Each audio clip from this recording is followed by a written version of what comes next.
Hi, it's Nicole, and today I'm sharing two cards that I made with a perfect blend, which is the December stitching die of the month from Spellbinders. I really like when the stitching die is designed like this, where you've got a lot of small pieces, you have things like sentiments, you have things that don't have to be stitched. You kind of have the choice to stitch or leave it empty. And then, of course, anything that I view as scene building. Now, I say this all the time. I feel like I struggle getting started because I can't settle on like colors. So I pulled out the color deck, grabbed a couple different cards. I'm not necessarily following like a specific one, but overall, it was really kind of drawn to these bright colored ones that featured a mix of purples, pinks, kind of an aquish blue, and yellow. So to get started on my first card, I kept everything kind of within those colors. I did the mugs in fog, and then I cut one of the hearts with saffron and one of the hearts with, oh, I can't think of the color of this. I'll list the colors that I use specifically from the color wheel palette down below. I also have, like you guys saw in the first clip, that swatch is something that I made personally for myself. There is swatch products with the color wheel cardstocks.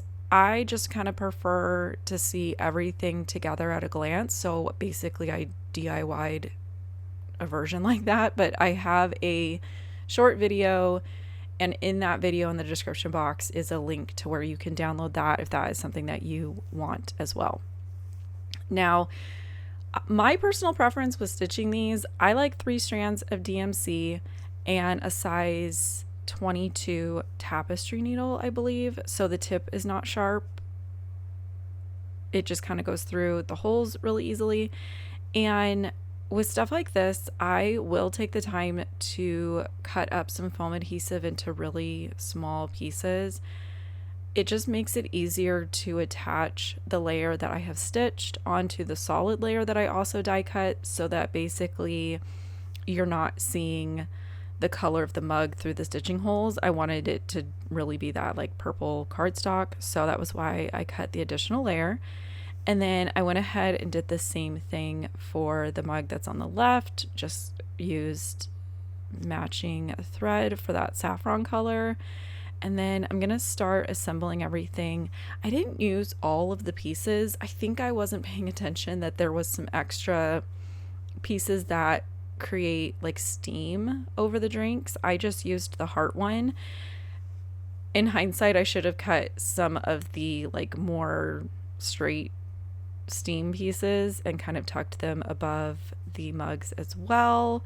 So now I know for the next time. After I posted my photos of what I had made with these, I went and looked to see what other people had made, and there's so many good samples that I want to go back and kind of recreate or get some tips and tricks from other creators that used this as well. I did go ahead and used the gold treasured cardstock to cut out one of the like sentiment banners, and then I cut the love you 3 times from, I want to say it's like teal topaz. I like to do the stack die cut technique, especially when you've got these like scripty style words or letters. It just helps them feel less less secure, I guess I would say. And I just made sure that that was attached really well. And then the base of that card was waterfall cardstock that I just splattered with some gold like spray. And then I moved on to card number 2, which I actually made card number 2 first, but I wanted to show it second in the video. As soon as I like laid out all the dies, I was really drawn to the hearts and the fact that you could cut them from different colors and put them together and kind of have like a color blocking type thing.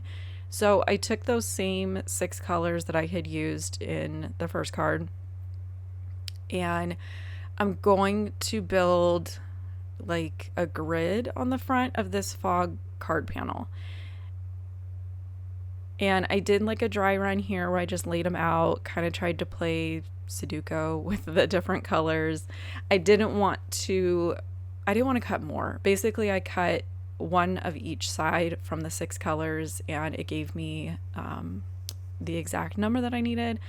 I am going to attach these all with foam adhesive, and then I feel like anytime you're working with like a grid style design, and then in this case the hearts have that line where they meet up in the middle, I feel like I have to slow down and take the time to pull out a ruler and just kind of make sure that at least the center line of those hearts is lined up in each column, so that visually, you get that really good grid look.